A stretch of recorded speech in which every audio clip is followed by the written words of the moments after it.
அனைவருக்கும் வணக்கம். ஒரு இனம் மொழிக்காகவே தன் உயிரையே கொடுத்ததுன்னா அது இந்த தமிழ் இனம் தான். அப்படிப்பட்ட பெருமை மிக்க ஒரு இனத்தில் நம்ம எல்லாருமே பிறந்திருக்கோம். இன்னைக்கு தமிழ் தேசியத்துக்கு என்று ஊடகங்கள் பார்த்தீங்கன்னா இந்த வலையொலிகள் தான் மிகச்சிறந்த ஊடகமாக இருக்குது உண்மையிலேயே. அதை தாண்டி மிகப்பெரிய ஊடகங்கள் தமிழ் தேசியத்துக்காகவும் தமிழ் தேசிய வளர்ச்சிக்காகவும் இன்னைக்கு இருக்கலை. அதில் புதிதாக இந்த அருந்தமிழ் என்ற இந்த ஊடகம் வந்திருக்கிறது உண்மையிலே ரொம்ப மகிழ்ச்சி எங்களுக்கு. இந்த ஊடகமானது பல சந்தாதாரர்களை பற்றி மென்மேலும் பல சந்தாதாரர்களை பற்றி சிறப்பாக விளங்குமாறு நான் எல்லாரோடும் வேண்டி கேட்டுக்கொள்கிறேன். எனக்கு இந்த வலையொலி சிறப்பாக முடியும். ஏன்னா தமிழருக்கு தமிழரோட பிரச்சனைக்காகவும் பேசுவதற்கோ இங்கே எந்த ஊடகமும் இல்லை. அதுக்கு இந்த அருந்தமிழர் ஊடகம் மிகப்பெரிய பயனாக இருக்கும் என்பதில் எந்த மாற்று கருத்தும் இல்லை. இது எல்லாரும் நம்ம நினைப்போம், இந்த நம்ம ஒருத்தர் இதை சப்ஸ்கிரைப் செய்யறதுனால ஏதாவது வந்துட போதுதான் நினைப்பாதீங்க.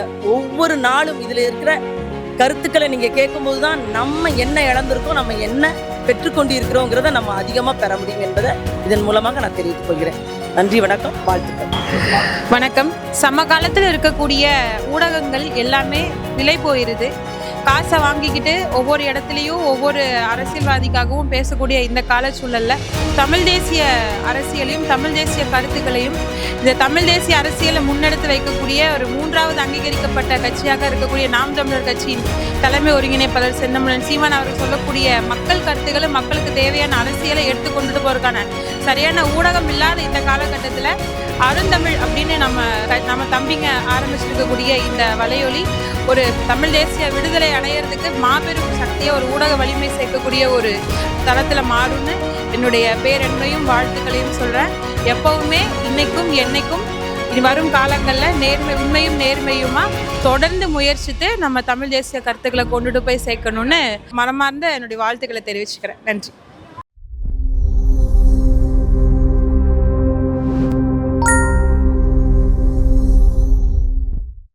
அருந்தமிழ் நேயர்களுக்கு வணக்கம். இன்று நாம் சந்திக்க இருக்கும் ஆளுமை நாம் தமிழர் கட்சியின் மாநில இளைஞர் பாசறை ஒருங்கிணைப்பாளர் திரு இடும்பாவனம் கார்த்திக் அவர்கள். வணக்கம். வணக்கம். எப்படி இருக்கீங்க கார்த்திக்? துரைமுருகன் அவர்கள் பேசியிருக்காங்க, இந்த மாதிரி ராஜராஜ சோழனின் வாரிசு அப்படிங்கிற மாதிரி, அதே போல் எங்களிடமும் இந்த வாரிசு அப்படிங்கிற மறைமுகமாக சொல்லியிருக்காரு. இதை பற்றி நீங்கள் என்ன? அதாவது திமுக ஆட்சி விமர்சிக்க மன்னராட்சி போல இருக்குது. மன்னராட்சியில் ஒரே குடும்பம் ஆதிக்கம் செய்யும், ஆளுகை செய்யும், செல்வ வளங்கள் ஒரே குடும்பத்தை குவிஞ்சு கிடக்கும். மன்னராட்சி போல் இருக்குது, இதனால் மன்னராட்சியாக நாட்டில் நடக்குது அப்படின்னு விமர்சனம் வைக்கப்பட்டது உண்டு. அதாவது தாத்தா, அப்பா, பேரன், கொள்ளு பேரன்னு ஒரு வரிசையாக தலைமுறையாக ஒரே குடும்பம் ஆதிக்கம் செய்கிறத மன்னராட்சி அப்படின்னு திமுக நோக்கி விமர்சனம் வைக்கப்படுறது உண்டு. அப்படி வைக்கிற தருணத்தில் அவங்க என்ன சொல்லுவாங்க, ஜனநாயக நாடு, இது மக்களாட்சியில் தேர்வு செய்யப்பட்டவங்க, அவங்கள எப்படி நீங்கள் இப்படி சொல்லலாம் அப்படின்னு கடுமையாக எதிர்ப்பு வெளிப்படுத்துவாங்க. நம்ம மன்னராட்சி அப்படின்னா அவங்களுக்கு கோபம் பொத்துக்கிட்டு வந்துடும்.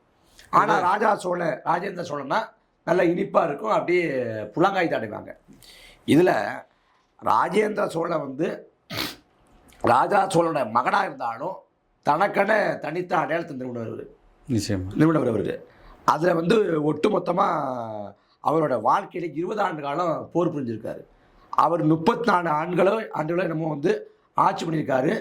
வேளாண்மையை செழிக்க வச்சார், நீர் மேலாண்மையை சிறப்பாக வச்சுருந்தார், மக்களை சுதந்திரமாக அமைதியாக வாழ வச்சார். இப்படி உலக புகழ்பெற்ற ஒரு பேரரசன் ராஜேந்திர சோழன். அந்த ராஜேந்திர சோழனோட உதயநிதியை ஒப்பிடுறதுலாம் அவரை கொச்சைப்படுத்துகிற, மனிதப்படுத்துகிற கீழ்த்தரமான இழிவான ஒரு செயல் தான். இதில் உதயநிதி ஸ்டாலின் ஏன் அந்த பொறுப்புக்கு வர்றார்? கருணாநிதி குடும்பத்தில் அது பிறந்துட்டாங்க ஒரே காரணம் தான். நீங்கள் கருணாநிதி நெடுஞ்செழியை வந்திருக்கணும், ஆனால் கருணாநிதி தமிழ்நாட்டோட சாபக்கேடு. கருணாநிதிக்கு பிறகு மகன் ஸ்டாலின் வர்றாரு. நியாயமாக வைகோ வந்திருக்கணும், வைகோவை காலி பண்ணிட்டு ஸ்டாலின் அந்த இடத்துல அமர்த்தி அவரை அந்த இடத்துல தக்க வைக்கிறாங்க. அவரும் உழைச்சி இந்த இடத்த தக்க வச்சுக்கிட்டார். அதுக்கு பிறகு உதயநிதி வர்றார். உதயநிதியோட அரசியல் வருகை அப்படின்னு நீங்கள் மீளாய்வு பண்ணி பார்த்தீங்கன்னா 2019க்கு பிறகு தான் அவர் அரசியலுக்கு வர்றார். 2019க்கு பிறகு அந்த தேர்தல் சமயத்தில் பரப்புரை செய்கிறார். பரப்புரை செய்கிறப்ப அந்த தேர்தலில் திமுக வெற்றி பெறுது. உதயநிதியோட பரப்புரை தான் திமுகவோட வெற்றி காரணம் அப்படின்னு சொல்லிட்டு திட்டமிட்டு ஒரு கருத்துருவாக்கம் செய்யப்படுது. அப்போ திமுகவோட மாவட்ட தலைமைகளுக்கு மாநிலத்திலேருந்து செவி வழியாக உத்தரவு, உதயநிதிக்கு பொறுப்பு தரணும் அப்படின்னு தீர்மானம் செய்யுங்க அப்படின்ட்டு. அப்படி இங்கேருந்து செவிலியாக உத்தரவு பண்ண பிறகு எல்லா மாவட்ட தலைவர்லேருந்தும் உதயநிதிக்கு பொறுப்பு கொடுங்க அப்படின்னு தீர்மானம் வச்சு அனுப்பி வைக்கிறாங்க. அதுக்கும் பிறகு இளைஞரணி பொறுப்பு வழங்கப்படுது. இளைஞரணி பொறுப்பு வழங்கப்பட்ட பிறகு அடுத்த 2 ஆண்டில் 2021 சட்டமன்ற பொதுத் தேர்தலில் சேப்பாக்கம் திருவெட்டிக்கடியில் வாய்ப்பு. இப்போ தமிழக பர்சனாக இருக்கார். அவர் வந்து 2016 வந்து எழும்பூர் கட்டார், 21 இருந்து எழும்பூர் கட்டார், 19 வந்து திருவள்ளூர் கட்டார். அவர் வந்து மீச முடைக்காத காலத்துலேயும் திமுக. ஆனால் அவருக்கு வந்து இது வரைக்கும் தேர்தலில் வாய்ப்பு இல்லை. ஆனால் இந்த களத்துக்கு வந்து 2 ஆண்டு காலத்தில் சட்டமன்ற வாய்ப்பு வந்து உதயநிதிக்கு வழங்கப்படுது. அவர் சட்டமன்ற உறுப்பினர் ஆயிடுறாரு. ஆன உடனே அவர் அமைச்சராக்கப்படுறாரு. நீங்கள் வேற எங்கே கூட போக தேவையில்லை. டிஆர்பி ராஜா இருந்த ஒரு அமைச்சரோட பதவியை பறிச்சுட்டு அதை கொடுத்தாங்க. ஆமாம், டிஆர்பி ராஜா அவர் வந்து 2 முறை சட்டமன்ற உறுப்பினர் ஆகி 3வது முறை ஆன பிறகு தான் அவருக்கான அமைச்சர் பதவி வழங்கப்படுது. இன்னும் பல பேர் வந்து மூத்த சட்டமன்ற உறுப்பினராக இருந்து கூட அமைச்சராக முடியல. இது ஒரு பக்கம். அப்புறம் அதை கடந்து அவரை துணை முதலமைச்சர் ஆக்குறாங்க. துறைமுகம் இருக்காரு, இன்னும் அப்புறம் அமைச்சர் இருக்கிறாங்க, அனுபவம் இல்லை, ஆற்றல் இல்லை. அப்புறம் இருக்கிறப்ப எப்படி ஆக்குறாங்க? ஒரே காரணம், கருணாநிதி குடும்பத்தில் பிறந்தது தான்.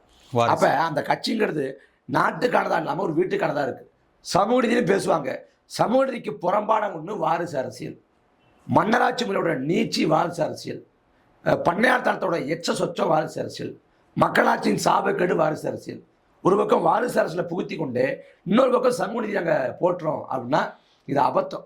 அண்ணா வந்து பெரியார் ஈவராவோட வாரிசு அரசியல் தான் திமுகங்கிற கட்சியே தொடங்கினார். மணியம்மையை வந்து திருமணம் பண்ணார். அது மட்டும் இல்லை, இயக்கத்துக்கு வாரிசு அறிவிக்கிறார். அப்போ அந்த சமயத்தில் கோச்சுக்கிட்டு வெளியேறாரு. வெளியேறப்ப ஹைதராபாத் நிஜாமுக்கு இருக்க வேண்டிய கவலை, ஆதிர கர்த்தாவுக்கு இருக்க வேண்டிய கவலை பகுத்தறிவு இயக்க தலைவருக்கு ஏன் ஏற்படுது? இந்த வாரிசு முறை யார் செய்யும் ஏற்பாடு? எந்த காலத்தோட முறை இது? பரம்பரையாக கொடுக்கப்பட வேண்டிய பாத்திய முறையா அப்படின்னு பெரியார் இவரோட வாரிசத்தில் எதிர்த்தான் அண்ணா பேசுகிறாரு. அதே போல் தன் முதலமைச்சராக பதவிக்கிற நிகழ்வுக்கு தன் மனைவி ராணி அழைத்து போக மறுத்து கட்சிக்கும் குடும்பத்துக்கும் இடையே இடைவெளி வேணும் அப்படின்னு முழங்கினவர் அண்ணா. அந்த அண்ணா தொடங்கிய இயக்கத்தில் இன்னைக்கு வாரிசு அரசியல் உச்சத்தில் இருக்கு. அந்த கட்சியே ஒரு குடும்பத்தில் சிக்கிருச்சு. அப்போ மன்னராட்சி முறையில் கூட மன்னர்களை புலவு பெருமக்கள் புகழ்வாங்க. ஆனால் மக்களாட்சியில் மன்னரை, அதாவது ஆளக்கூடிய ஆட்சியாளரை சக அமைச்சர்களே புகழ்றாங்க. ஒவ்வொருத்தரும் ஒவ்வொரு மாதிரி புகழ்றாங்க. அவரோட உச்சபட்சமாக இவர் அரசேந்திர சோழ, ராஜேந்திர சோழ அப்படின்னு ஒரு மூத்த அமைச்சர் துறைமுருகன். என்ன காரணமா இருக்கும்? என்ன, அவரோட பையனுக்கு ஏற்கனவே சீட் வாங்கிட்டாரு. அவர் பையனை வந்து கட்சியில் ஒரு மிகப்பெரிய இடத்துக்கு கொண்டு தானே இருப்பு தக்க வைக்கணும். துறைமுருகன் பேசுகிறப்ப சொல்றாரு, நான் கருணாநிதி அமைச்சரோடு இருந்தேன், ஸ்டாலின் அமைச்சரோடு இருக்கேன், நாளைக்கு உதயநிதி அமைச்சரோடு இருப்பேன், அப்போ இன்பநிதி அமைச்சரோடு இருப்பேங்கிறது. அப்போ அடுத்து உதயநிதி தான் அமைச்சரவை அமைக்க போறாரு, அவர் தான் அமைச்சரவை தலைமைன்னு முன்முடிவுக்கு வந்துடுறாரு. அதே போல 25 வயதை கூட தொடாத இளைஞர் வந்து இன்பநிதி. அந்த இன்பநிதி வந்து அடுத்து திமுக தலைமைக்கு வருவாரு, அவர் தலைமையில் அமைச்சகம் அமையும் அப்படின்னு சொல்றாரு. அப்ப என்னன்னா முடிவு பண்ணிடலாம், அந்த கட்சி ஒரு குடும்பத்துக்கானது. அந்த திமுக கட்சியோட தலைமைக்கு வந்து ஒரே தகுதி, ஒரே அளவுகோல் அந்த குடும்பத்துல பிறக்கணும். அப்ப அந்த குடும்பத்துல பிறப்பதான் தலைவருக்கான தகுதி அளவுகோல். அப்படின்னா இது வந்து பிறப்பை வைத்து தீர்மானிப்பதானே, பிறப்பை வைத்து தகுதியை தீர்மானிப்பதான பார்ப்பனியும், அதான சனாதனம். அப்போ அதோட வடிவம் தான் இன்னொரு வடிவம் தான் இது. நிச்சயமா. அதே போல் இப்போ தொடர்ச்சியாக இப்போ அந்த கரூர் சம்பவத்துக்கு அப்புறம் ஒரு 30 நாட்களுக்கு மேலே தாவேக்கா வந்து தலைமறைவாக இருந்தாங்க. ஆனால் அவர் வெர்ஷன் 2ங்கிற மாதிரி இப்போ வந்து விஜய் அவர்கள் வந்து இன்னைக்கு வந்து எனக்கும் திமுகவுக்கும் தான் போட்டி, ஒன்று தாவேக்கா, இன்னொன்று வந்து திமுக அப்படிங்கிறாரு. அது தொடர்ச்சியாக இந்த ஊடகங்கள் எல்லாமே அதை கொண்டு போகிறத பற்றி எந்த அடிப்படையில் சொல்கிறாருன்னு இருக்குல்ல. அதாவது ஒன்றே வந்து களத்தில் சமரசம் இல்லாமல் தொடர்ச்சியாக நாங்கள் தான் திமுக எதுக்குறோம் அப்படிங்கிற அடிப்படையில் திமுகவுக்கும் எங்களுக்கும் போட்டின்னு சொல்லலாம். இல்லை தேர்தல் காலத்தில் நிரூபித்து திமுகவுக்கும் எங்களுக்கும் போட்டி அப்படின்னு சொல்லலாம். இதில் வந்து ஒரு மாற்று கோட்பாடு, திமுகவுக்கு ஒரு மாற்று கோட்பாடை வச்சு திமுகவுக்கும் போட்டி அப்படின்னு சொல்லலாம். இதில் எதுவுமே இல்லையே. விஜயை பொறுத்த வரைக்கும் களத்துக்கே வர்றதில்லை. களத்துக்கு வர்றதுக்கே அந்த கட்சிக்காரங்க வந்து உருண்டு பிறண்டு கண்ணீர் சிந்தி ஒப்பாரி வச்சு ஓலமிட்டு வெள்ளவா தலைவா அப்படின்னு கெஞ்ச வேண்டிய நிலைமை இருக்குது. களத்துக்கு வர்றதில்லை. கோட்பாடும் ஒன்றும் புதிய கோட்பாடும் இல்லை, தெளிவான கோட்பாடும் இல்லை. அப்புறம் வந்து களத்தில் இது வரைக்கும் தேர்தல் பாதிக்க வரலை. ஒரு அற்புதமான வாய்ப்பு இருந்துச்சு. இவங்க தான் வந்து 1967 1977 அப்படின்னு முன்னுதாரணமாக காட்டுறாங்க. 77 எம்ஜிஆரை காட்டுறாங்க. 77 கட்சியுடைய எம்ஜிஆர் வந்து 77 ஆட்சி பிடிப்பதற்கு முன்பாக திண்டுக்கல் இடைத்தேர்தலில் பார்லமெண்ட் இடைத்தேர்தலில் போட்டிட்டு மாயத்தவரை நிறுத்தி வெற்றி பெற வச்சாரு. அதான் திருப்புமுனை எம்ஜிஆரை நோக்கி தமிழக அரசியல் களம் வந்து மாறுறதுக்கான தொடக்கம் அதுதான். அப்போ அதே போல ஒரு பொன்னான வாய்ப்பு வந்து தாவேக்காவுக்கு வந்துச்சு. ஈரோடு கிழக்கு இடைத்தேர்தல். அந்த தேர்தல் காலத்தில் திமுக போட்டி போடுது, நாம் தமிழர் கட்சி போட்டி போடுது, பிரதான எதிர்கட்சியான அதிமுக போட்டி போடுது. அப்போ கடமை வாங்கியிருக்கலாம்ல. கடமை வாங்கி அந்த தேர்தல் காலத்தில் கடுமையாக வந்து திமுகவுக்கு நெருக்கடி கொடுத்து வாக்களை பெற்று இந்த களம் வந்து திமுகவுக்கும் தாவேக்காவுக்கும் தான் அப்படின்னு சொன்னார்னா அது அர்த்தமாக இருக்கும். மற்றபடி திமுகவுக்கும் தாவேக்காவுக்கும் அப்படின்னா அவர் அவ்வாறு பேசுகிறப்ப அவங்க கட்சிக்காரங்க கைதட்டுவாங்க, ஆர்ப்பரிப்பாங்க, கொண்டாடுவாங்க, சமூக வலைதளங்கள் எழுதுவாங்க. அதை தாண்டி ஒன்றும் இல்லை. அதனால் இது வந்து வழக்கமாக சொல்லப்படக்கூடிய ஒரு கருத்துருவாக்கம் தான். ஜானரகசாமி எழுதி கொடுத்துருப்பாரு, நீங்கள் யாரையும் பேசாதீங்க, திமுகவுக்கும் தாவேக்காவுக்கும் தான் போட்டின்னு சொல்லுங்க அப்படின்னு. அப்போ வந்து எழுதி கொடுத்ததை வந்து கிளிப்பிள்ளை போல் எழுதி கொடுத்ததை திரும்ப திரும்ப வந்து ஒப்பிச்சுட்டு இருக்காரு. அவர் அந்த அந்த முதல் பொதுக்குழு தொடங்கி இப்போ ஒரு வரைக்கும் தாவேக்காவுக்கும் திமுகவுக்கும் தான் போட்டி அப்படிங்கிறது. மற்றபடி அதில் தெளிவான தீர்க்கமான ஒரு விளக்கம் இல்லை. நாங்கள் இன்னும் உங்களை வந்து விமர்சிக்கவே ஆரம்பிக்கலை. இன்னைக்கு கொடுத்துருக்காரு ஒரு அறிக்கை, நாங்கள் இன்னும் உங்களை முழுசாக விமர்சிக்கவே ஆரம்பிக்கல. விமர்சிக்கவே இல்லை. அதுக்குள்ளே நீங்கள் எப்படி பயப்படுறீங்க? கட்சியை அந்த கட்சி பேரையே சொல்லாமல் விமர்சிக்கிற வித்தையெல்லாம் விஜயை பார்த்தா கற்றுக்கணும். தமிழக வெற்றி கழகம் குறிப்பிடல, அவர் பக்கா மாஸ் கட்சியா. ஓ, சினிமா பக்கா மாஸ் கட்சி. இது என்ன வார்த்தை?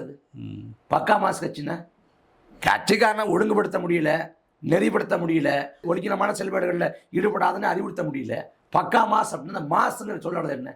திரும்ப திரும்ப இந்த சமூக வலைதளங்களில், காட்சி ஊடகங்களில் இவங்களை வந்து ஒரு ஒரு தேவதூதன் போல விஜயை சித்தரித்து செய்யப்படக்கூடிய கோமாளித்தனங்களை இவர் வந்து அங்கீகரிக்கிறார், அது நியாயப்படுத்தார். பக்கா மாஸ் கட்சி யாராவது சொல்லுவாங்களா? ஒரு அறிக்கையில் வந்து பக்கா மாஸ் இந்த வார்த்தைகளை, இந்த தொழிலாளர்களை பயன்படுத்துவாங்களா? அப்போ அவ்வளோதான் அவங்களோட புரிதல். அவங்க முழுக்க முழுக்க அவருக்கான திரை கவர்ச்சி இருக்குது, திரை வெளிச்சம் இருக்குது, ஊடக வெளிச்சம் இருக்குது.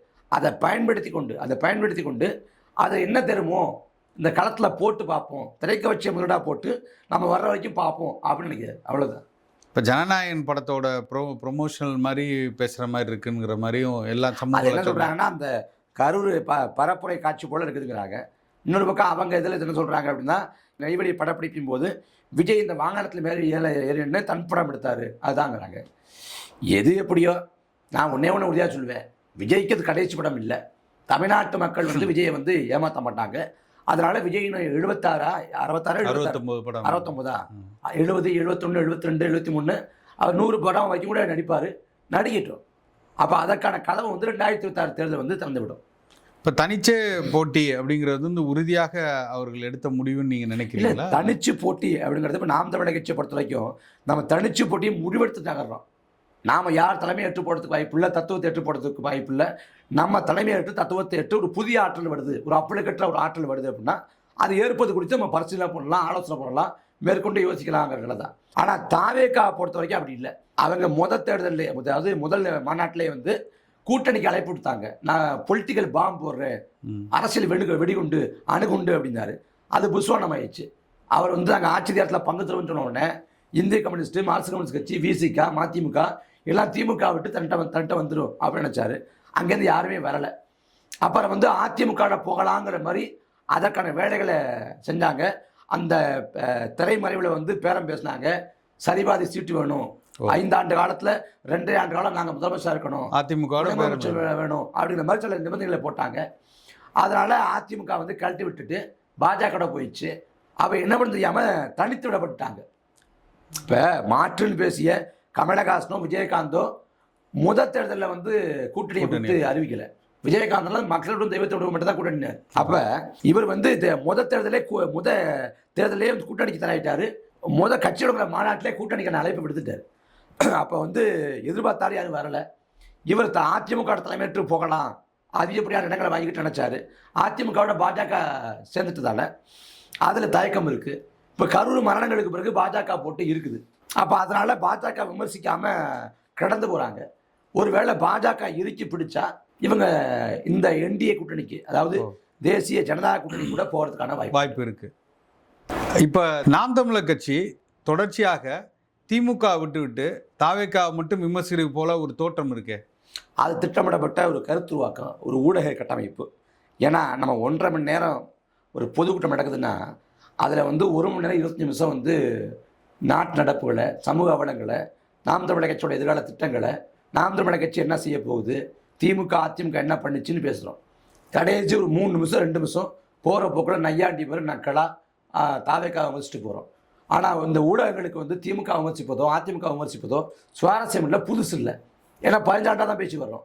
ஆனால் அதே சமயத்தில் தாவேக்கா விமர்சித்தா அது வந்து பிரத்யேகமான செய்தி. அப்போ தாவேக்கா விமர்சித்த செய்தியை கொண்டு போய் சேர்க்குறாங்க. அது மட்டும் இல்லாமல் நம்ம தாவேக்காவை மட்டும்தான் விமர்சிக்கிறங்கிற மாதிரி கொண்டு போய் சேர்க்குறாங்க. இந்த கரூர் மரணங்களில் வந்து உண்மையை எடுத்துரைச்சு நாம் பேசணும். அதில் வந்து நம்ம உண்மையை பேசுறதுக்கு நம்ம திமுகவுக்கு ஆதரவாக நிற்கிறோம் என்பது போல் ஒரு தோட்டத்தை ஏற்படுத்தினாங்க. இப்போ அதே போல் நாம் எழுப்பக்கூடிய கேள்விகளுக்கு வைக்கக்கூடிய விமர்சனங்களுக்கு பதில் சொல்ல திராணி இல்லாத, தெம்பு இல்லாத, வக்கற்ற கருத்தியல் கோடைகளானவங்க ஒரு சாயம் பூசுறாங்க. அது வந்து திமுக ஆதரவாக பேசுகிறாங்க, இல்லை திமுக பேசுறதே இல்லை அப்படின்ட்டு. இப்போ பாஜக விமர்சித்தோம்னா அவன் இஸ்லாமிய கைகுடி, கிறிஸ்தவ கைகுடிம்பான்.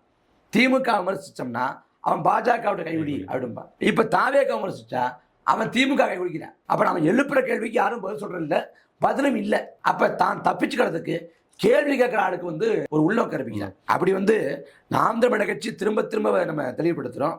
நமக்கு சண்டை திமுக அதிமுகவோடு தான். திமுக அதிமுக மேலே காங்கிரஸ் பாஜக இவங்க தான் எதிரிகள், மற்றவங்கெல்லாம் உதிரி தான். நம்ம அதை கடந்து தான் போகிறோம். ஆனால் விமர்சனம் வைப்பதாலே அதை தீவிரமான எதிர்ப்புணர்வு அப்படின்னு நினச்சாங்க. எதுக்கு அளவு கூட பெரிய இது இல்லை.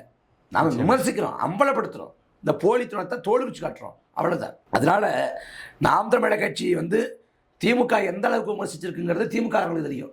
கருணாநிதி இன துரோகி அப்படின்னு இப்போ வரைக்கும் பேசுகிறோம். அதிமுக கூட கருணாநிதி பேச மறுக்குது, கடந்து போகுது. கருணாநிதிக்கு வந்து சட்டமன்றத்தில் படம் திறந்தாங்கன்னா அதிமுக தரப்புல வரவேற்கிறாங்க. ஆனால் நாம தொடர்ச்சியாக துரோகி, இன துரோகி அப்படின்னு பேசுகிறோம். அப்படி திமுக வைக்கக்கூடிய கோட்பாடுகளுக்கு திராவிடம் அப்படின்னு வச்சு வண்டி ஓடிக்கிட்டாங்க. அந்த திராவிடத்தை தோல் வச்சு அம்பலப்படுத்தும் நாம் தமிழர் கட்சி. கருணாநிதி உலக தமிழகத்துக்கு தலைவன் சொன்னப்ப கருணாநிதி துரோகி, கருணாநிதி துரோகி மட்டும் இல்லை, அவர் தமிழரே அல்ல அப்படின்னு அம்பலப்படுத்தி நாம் தமிழர் கட்சி. அதே கருணாநிதிக்கு வந்து நீ பேனாசில் வைக்கணும்னு சொன்னப்ப அதை கடுமையாக எடுத்தது நாம் தமிழர் கட்சி. கருணாநிதி பேரை வந்து பல நிகழ்வுகளுக்கு சூட்டுறப்ப, பல ஊரில் வந்து நடக்கக்கூடிய கட்டட திறப்புனா அதுக்கு சூட்டுறப்ப அதை கடுமையாக இருப்பது நாம் தமிழர் கட்சி. அப்போ திமுகவை வேரோடு மண்ணோடு வீழ்த்தணும் அப்படின்னு துடிக்கக்கூடிய கட்சி நாம் தமிழர் கட்சி. அப்போ அந்த கட்சி வந்து திமுகவை வந்து விமர்சிக்கலை, தாவேக தான் அதிகமாக விமர்சிக்கிறோம்னா அவங்களோட அரசியல் அறியாமைக்கு நம்மளோட ஆழ்ந்த அனுதாபங்கள் அப்படிதான் சொல்ல தோணுது. ஆனால் என்ன சொல்கிறாங்க, நாங்கள் இப்போ தான் வந்திருக்கோம், எங்களை போய் இவ்வளோ விமர்சிக்கணும்னு தேவையில்லையே. எப்போ வந்தான்னு ஜனதாகத்தில் எப்போ வந்தான்னு விமர்சனங்கள் எதிர்கொண்டு தான் ஆகணும். நீங்கள் தேர்தல் பாதைக்கு வர்றீங்க, பொது வாழ்க்கைக்கு வர்றீங்கன்னா விமர்சனங்களும் இந்த கேள்விகளும் வரத்தான் செய்யும். அந்த கேள்விகளுக்கு முகம் கொடுத்து நீங்கள் விளக்கம் சொல்லணும், பதில் சொல்லணும். விமர்சனங்களுக்கு வந்து விடையை அளிக்கணும். அதை அளிக்க முடியாது, பதில் சொல்ல முடியாது அப்படின்னா நீ இப்போ தான் வந்தோம் அப்படின்னு அதை ஒரு முன்னுரிமை எடுத்துக்க முடியாது. இப்போ தான் வந்தீங்கன்னா அப்போ வந்து நாங்கள் ஆளுநர் நியமிச்சு பண்ணுறீங்க. நாங்கள் இன்னும் பல காலம் அண்ணா சொன்னார்ல, நம்ம குறுகிய காலத்தில் ஆட்சி பிடிச்சிட்டோம்னார்ல 18 ஆண்டு காலத்தை, இன்னும் பல காலம் பக்குவம் விட்டு பயணப்பட்ட பிறகு ஆட்சி பிடிச்சிக்கலாம்னு. அது போல இருப்பீங்களா நீங்கள்? எடுத்த உடனே வந்து இப்போ தான் வந்தீங்க, ஆனால் நாட்டை ஆளணும், நிர்வாகம் பண்ணணும் அப்படின்னு நினைக்கிறீங்க. ஆனால் அந்த கேள்வி எப்படி செய்வேன், உனக்கு என்ன கோட்பாடு இருக்குது, என்ன கொள்கை இருக்குது, என்ன நிர்வாக மேலாண்மை இருக்குது, என்ன மக்கள் மேலே பற்று இருக்குது, என்ன செய்ய போகிற, என்ன செயல் திட்டம் இருக்குது, என்ன எதிர்கால கனவு இருக்குது அப்படின்னு கேட்டோம்னா அதுக்கு பதில் இல்லை. அப்போ இதெல்லாம் இயல்பாக வரக்கூடியது. உங்களுடைய கருத்து பதிவுக்கு நன்றி.